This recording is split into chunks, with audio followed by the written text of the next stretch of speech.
just as sure as the water temperatures will start to rise, and the kids will complain that there's no food in the house. By the time we get to the meaty part of the summer, many of our favorite fish will be set up on deep structure. For walleyes, that often means deep weed lines. For smallmouth, that means deep rock. And for crappies, that often means deep wood. Now, deep wood, of course, can be natural, taking the form of fallen trees or stumps or brush piles. Deep wood can also be artificial, in the form of man-made fish attractors like fish cribs.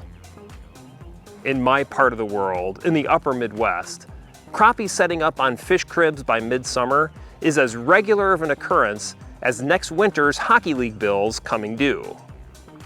So on this week's episode of On the Water with the Technological Angler, I'm going to show you my high-tech approach to finding and catching crappies on cribs in midsummer. Let's get started.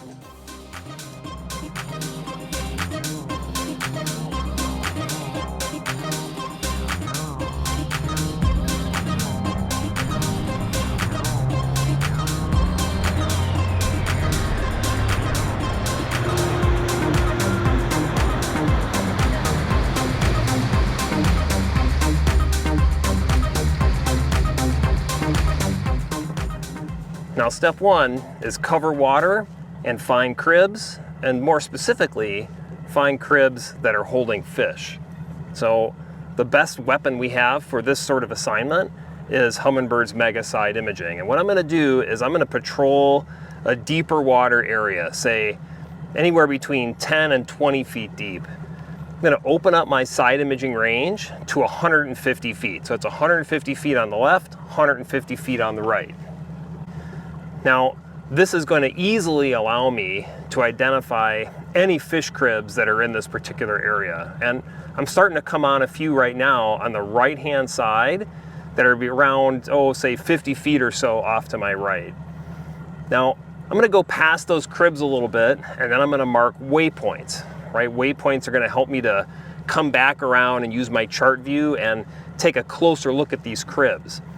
At this range, at 150 foot range, I might not be able to see concentrations of fish that are holding on these particular cribs. I mean, if it's a huge cloud or they're larger fish, I'll probably see them pretty easily.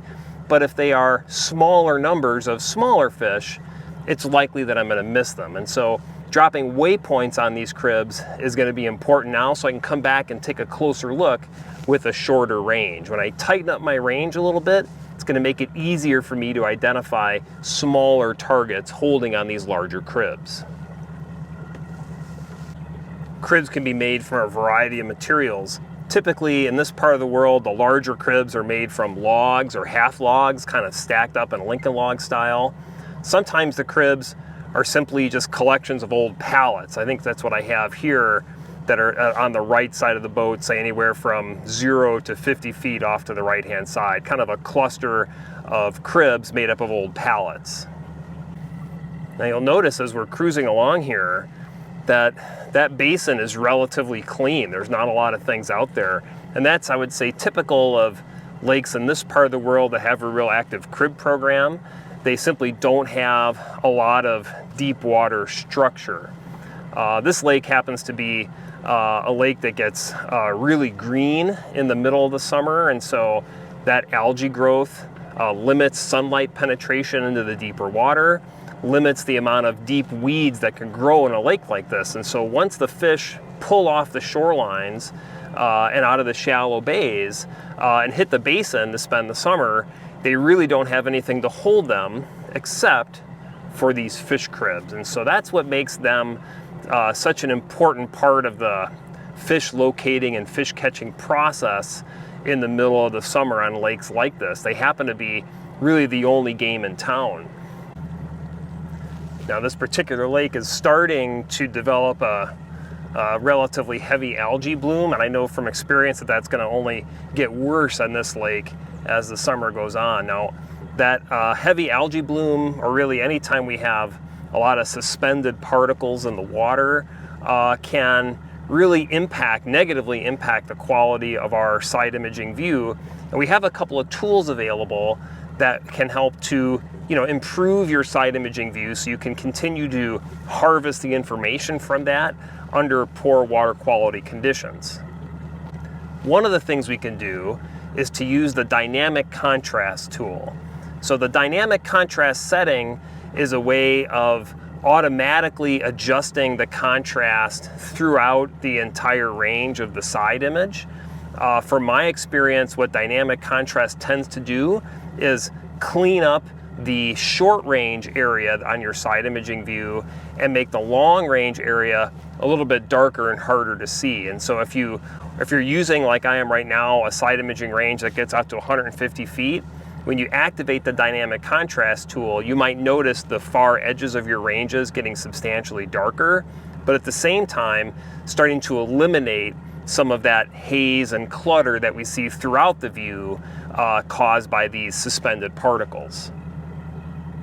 Another tool that we have to help us improve our side image when we're dealing with dirty, turbid water is to change our side imaging frequency. The mega imaging frequency, 1.2 megahertz, that very high frequency is also very susceptible to being scattered by these very small particles. And if we reduce our side imaging frequency, and typically I'd reduce it down to the kind of the benchmark 455 kilohertz frequency, reducing our side imaging frequency will dramatically reduce the amount of scattering that occurs from those small particles and impart some additional clarity to our side imaging view. And you'll notice when we switch side imaging frequencies that we do get some additional clarity. The view also becomes a lot brighter. And so the settings that we're using in terms of sensitivity and contrast for Mega will typically need to be adjusted to give us a high quality image with any of the other side imaging frequencies. And so since my image here is really bright, I'm going to start just by reducing my side imaging sensitivity. Right, that can often provide all the extra definition and clarity that we need. Here I think I'll also just increase my contrast by a couple of clicks, and what we should get will be a really nice, clear, easy to understand and interpret side image with the 455 kilohertz frequency. All right, so I've made a couple of passes. I have a variety of cribs marked with waypoints on my chart view, and so what I'm going to do now is take another look. I'm going to take another look to specifically to see if any of these cribs or which of these cribs are holding fish. And to do that, what I'm going to do first is reduce my side imaging range. I was at 150 when I was looking before. I'm going to choke it down to around 75 feet or so. Right, that's going to allow me to fill my entire side imaging view with additional detail. Now, I'm not going to change my sensitivity or contrast relative to what I had it before when I was sort of searching for cribs. I think I'm getting a nice clear image throughout. Starting to see some cribs showing up on the right-hand side now, out to my maximum range of 75 feet. Now, I already know the cribs are there. What I'm looking for now is the presence of fish. And so what I'm looking for are, again, as we would typically do with side imaging, bright white spots with dark sonar shadows. Now I do see some fish that are off the cribs, kind of an open water school of fish, off about 60 feet to the right-hand side. I see a few fish on some of the cribs off on the left-hand side, but by a few, I mean a handful. I'm not seeing right now a big concentration of fish on any of these cribs, and so those are ones I'm probably not going to want to eventually set up and fish on.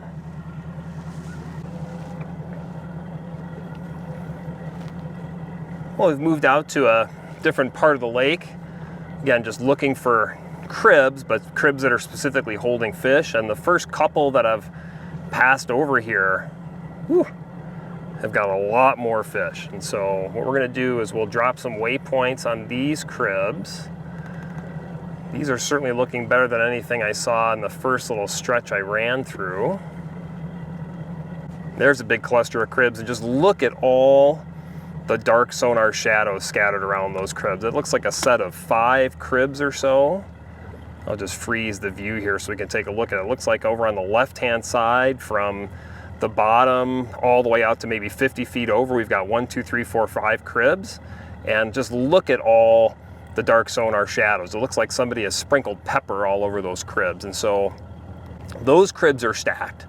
So what we'll do is we'll drop waypoints on all 5 of those cribs and then come back and make a closer look at each of them. Coming up on this cluster of cribs now, so I'm going to reduce my side imaging range again, get it down to around 75 feet or so. And then as I get closer to these cribs, I want to make sure I'm just slowing down, reducing my boat speed. Remember, I'm trying to fill my side imaging view with as much detail as possible. So a shorter range is going to do that, a slower boat speed is going to do that. And now as we kind of roll, almost drift slowly past these cribs, we get an incredibly detailed view. Remember, we were looking at a set of 5 cribs. There we see 1, 2, 3, 4, 5 cribs. They're all on the right-hand side of the boat. And now we can see very clearly the outlines of the cribs, how they're constructed, right? That kind of Lincoln log style.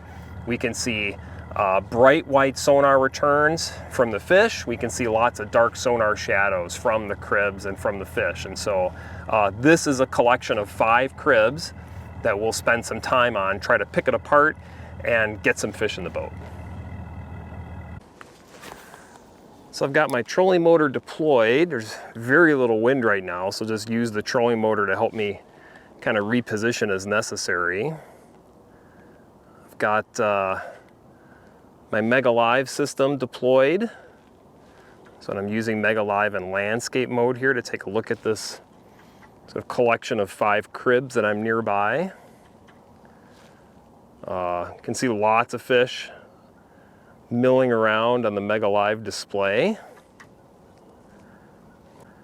All right, I'm just going to work these fish quickly, see if I can get any of them to come pay us a quick visit. For example, right in the middle of my landscape view right now, I've got, 2 of these 5 cribs and just a cloud of dozens and dozens of fish kind of hanging around them. There's one. Right, and instead of just working my way through all 5 of these cribs, let's go and throw baits at the ones that are actively holding fish right now. When you see those fish stacked above the crib, they're usually biters, not lookers. There's number 1. There's another one. There's number 2. Same size class, just, eaters. Nothing big, but nice high quality fish. Thick. Oop.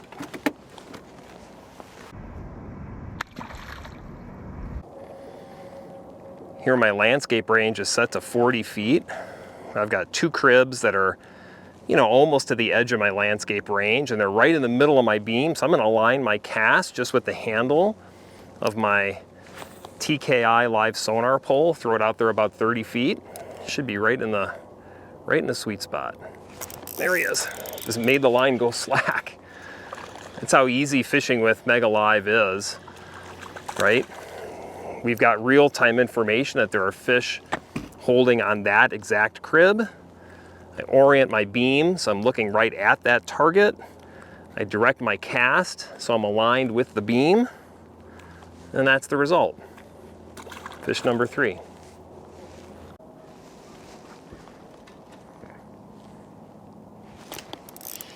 There we go. So I went from a 16th ounce to a 32nd ounce jig just to give myself some more hang time in the water column. And that seems to be doing the trick. Right, just giving those fish a longer look at the bait. That was, I think, fish number 5. Still got this crib just parked right in the center of my live beam. There's just a pile of fish swimming around it. Oh! I don't know if you saw that. That was my jig flying past me. They're sitting so high in the water column that if I don't connect, I'm just sending that jig right back at the boat. Gosh, there's a lot of fish down there. just off to the right of center of my live beam. No need to reposition the boat. I can see where that target is in real time. Easy for me to put a cast right on it. It's another one. This is easy fishing. It's a nicer fish. Stocky.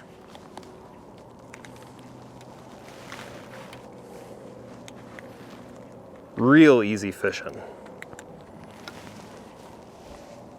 Nice fish. I think that's number 6. The live sonar advantage in a case like this is that I can see exactly where the structure is, where the fish are, what they're doing, all in real time. Right? I'm not relying on a waypoint to help me pinpoint the location of a crib. I'm using landscape mode here to see where exactly the cribs are relative to my boat, so I can drop casts, not necessarily right on those cribs, but certainly right on the fish that are using the cribs. Cribs don't bite, but fish do. It's remarkable how hard these fish can relate to this structure, this only game in town, these fish cribs. Even just pulling off of them, you know, by more than a cast length, and I just don't get bit. Right? They're just so tuned into hanging around that structure that they won't swim around and chase something that's off the cribs. And so doing my best, there's one, to stay one cast away from them, and I'm using Mega Live's landscape mode to help me dial in that distance exactly. It's a nice fish. I think that's number 7.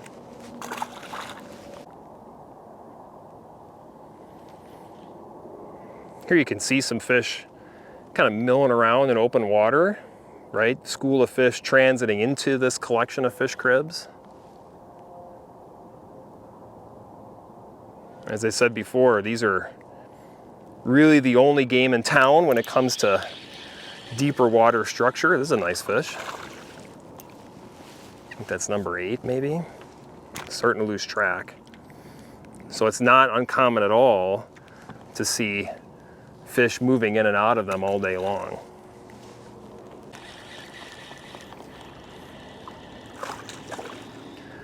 It's a feisty one. I think that's number 9. So as I was saying before, this is easy fishing. And it's great, and it's fun, and it's, if you want to introduce a kid to fishing, it's hard to imagine a better opportunity than this. It's also a good time to recognize that when we wield technological tools like this, right, we have to recognize our responsibility, nice one, as stewards of, oh, I just dumped them, as stewards of these fish.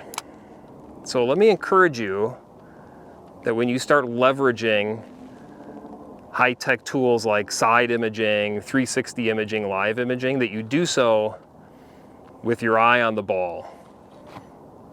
Right? When I was younger, when a lot of us were younger, right, the saying was, don't catch your limit, limit your catch. Well, here, as you can see, I'm playing strictly catch and release right now. Right, I'll catch 10 or 15 of these fish, and then I'll move on and find another group to catch, right? The finding part is easy when we use side imaging, when we use 360 imaging, when we use live imaging.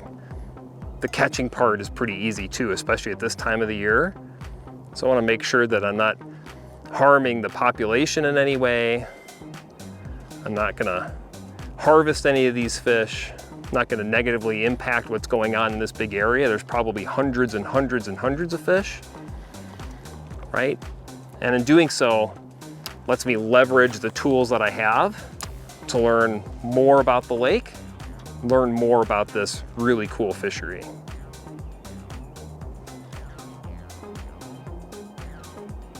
There's one. think this is around fish number 12. Ooh, I think it might be the biggest one off this little collection of cribs. That's a nice one. So I think that'll be enough for this spot. Nice 12-inch long crappie. Back for you guys. So let's go leave these guys alone, find some more fish to harass.